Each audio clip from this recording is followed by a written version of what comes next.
back in front of my fireplace to talk about my top 5 replayable games. Disclaimer time! Top 5 Wednesdays were created by Ginger Reads Laney for BookTube, but I'm taking them to use them for video games. Links in the doobly-doo. Remember, as always, that the opinions on these Top 5 Wednesdays are the opinions of me, Julian Greystoke, and not the opinions of the rest of PariahCast, unless otherwise noted and seen. So this one's going to be a lot more opinionated than maybe the last one where I used games that I wasn't so fond of or didn't play myself as much.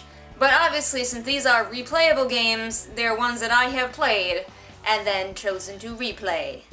So let's get this on the road, shall we? My number 5 replayable game is The Sims! I haven't played it actually in a while, but when I was younger I was obsessed with The Sims, and I used to make them little houses, little lives, and they had complicated backstories in my head, and of course there was the ever-popular trap them in a room and light them on fire. Or put them in the swimming pool and take away the ladder. If you ever played Sims, you know how sadistic people can be, but it's super fun to watch them go about their tiny lives and try to keep them from peeing on the floor.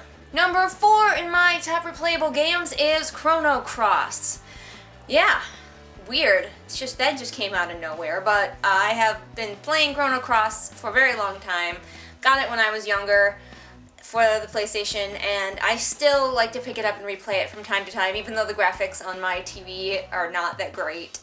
It's still a really fun game, and it has a lot of characters for you to play as, so there's a lot of replayability because you can really mix up your teams, really get to know different characters, and even though it doesn't have as much choice as, like, say, a BioWare game does, there's still enough choice where you can try different things, try interesting ideas, and the story is so huge that by the time you played it to the end, you kind of forgot how it started.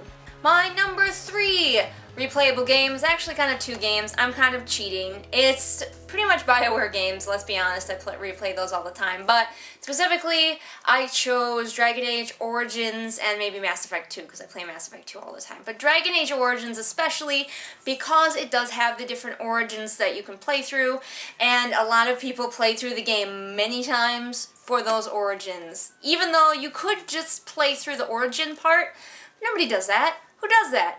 No, you created this character, you got through the little origin scene, now you gotta finish out the game. It's just a rule. My number 2 replayable game is Harvest Moon.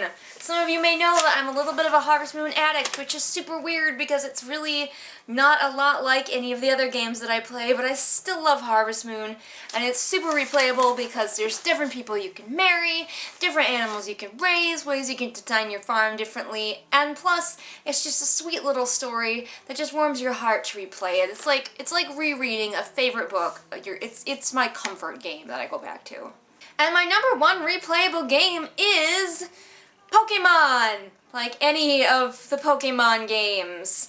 There's so much diversity in those games, so many different Pokemon to catch and train and raise and make into a battling juggernaut of doom. How can you not keep replaying those games? Lately, my thing has been replaying my old Pokemon games and doing Nuzlocks through them, and so they are definitely winning the award for my number 1 replayable game. Since I film all of these in one big bunch together, I don't have a lot of extra comments for you today, but as I always say, feel free to comment either here or on our Facebook page and tell us things that I might have missed as far as your favorite games to replay. Until then, I'll see you next time.